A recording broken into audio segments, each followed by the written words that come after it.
오늘은 예수 성심 대축일이자 사제성화의 날입니다.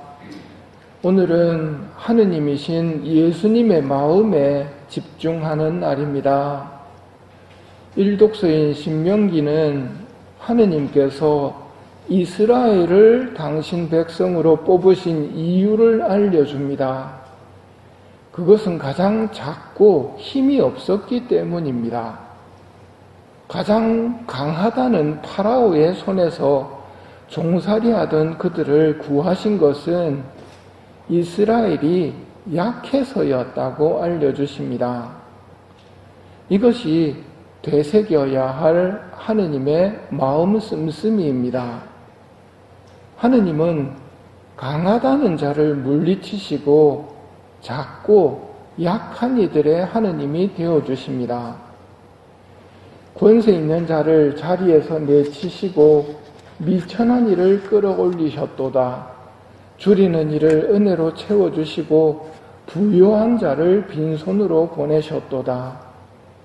이것이 성모님께서 알려주시는 하느님의 모습입니다.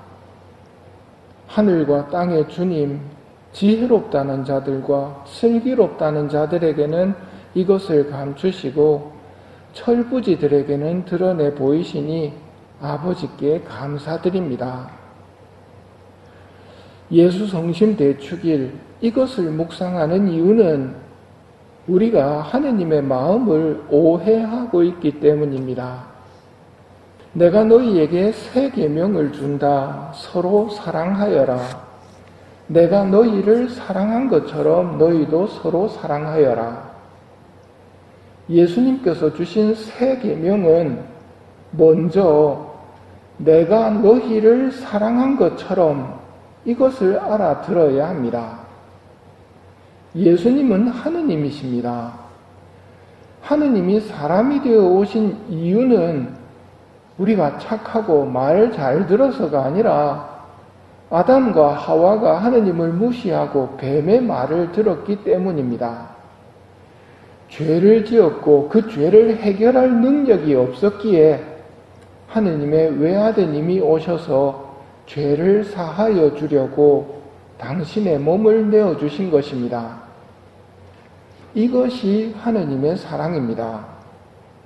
이것이 하느님의 사랑이고 이 사랑으로 이웃을 사랑하라는 것이 새 계명입니다. 이웃이 잘못했을 때 새 계명을 지킬 기회가 분명하게 주어지는 것입니다. 죄를 지었기에 하느님이 사람이 되어 오셨다면 그건 우리한테 잘된 거 아닙니까? 한편 맞는 말입니다. 그래서 전통적으로 복된 탓이라고 아담의 죄를 불렀습니다. 그러나 이 말이 죄를 지어도 좋다는 것은 아닙니다. 죄를 지었음에도 하느님께서는 우리가 죄의 저주를 받지 않고 구원되기를 바라신다는 것입니다. 비유로 이야기하면 이렇습니다. 이불에 지도를 그렸습니다. 말을 해야 될까요? 엄마를 편하게 해주기 위해서 아무 말 안 하고 눅눅한 이불에서 자야 할까요? 죄를 지었을 때 하느님께 말씀을 드려야 할까요? 말아야 할까요? 혹은 걸음마를 배웁니다. 걸음마를 배우는데 넘어졌습니다. 바지를 버렸습니다. 말을 해야 될까요? 말아야 할까요? 말을 하면 하느님은 뭐라고 그럴까요? 계속 지도를 그려도 된다고 그러실까요? 계속 넘어지라고 그러실까요?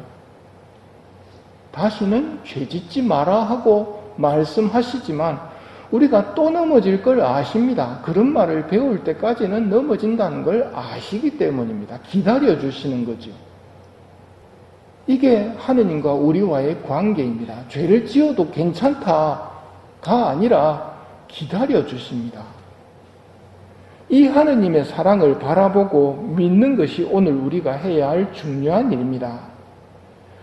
예수 성심을 보여주시는 이유는 인간을 너무나 사랑하시기에 겪으시는 고통을 바라보라는 것으로 끝나지 않습니다. 만일 그랬다면 예수 성심은 가시관에 둘러싸여 있는 모습으로 충분했을 겁니다. 근데 성심을 보시면 가시관보다 훨씬 더 큰 게 있죠. 불타는, 그리고 그 불로부터 나오는 빛이 성심의 크기보다 훨씬 더 큽니다. 고통만 볼 것이 아니라 사랑을 보아야 합니다. 십자가의 길을 걸으면서도 우리 죄로 인해 겪으시는 예수님의 순한 고통을 보는 것 좋습니다. 하지만 그것만 보고 끝날 것이 아니라 우리에 대한 사랑으로 불타오르는 예수님의 마음을 보는 날이어야 합니다.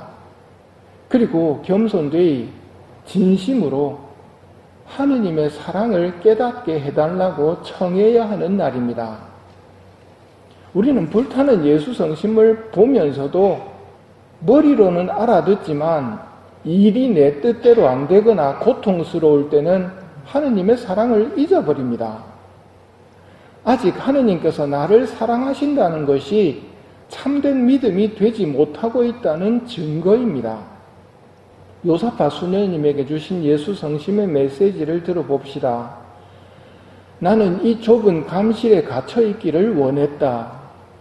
2000년 동안 나는 성체 안에 숨어 망각과 고독 속에서 수많은 사람들로부터 온갖 천대와 멸시, 모욕과 저주를 받으면서도 참아왔다. 너희를 사랑하기 때문에 성체 성사 안에 늘 머물러 있는 것이다. 너희를 사랑하기 때문에 고해 성사를 세워 한두 번 용서하는 것이 아니라 너희 영혼이 하느님의 은총을 다시 회복할 수만 있다면 수백 번, 수천 번 너희 죄를 용서하련다. 나는 언제나 너희를 기다리고 있다. 너희가 지은 죄를 물로 씻어주려는 것이 아니라 내 피로 깨끗이 씻어주겠다. 이것이 하느님의 사랑입니다. 우리처럼 착하면 복 내리고 악하면 벌을 내리는 수준을 뛰어넘어서 사랑의 하느님이심을 깨닫게 해달라고 겸손되이 진심으로 청해야 합니다.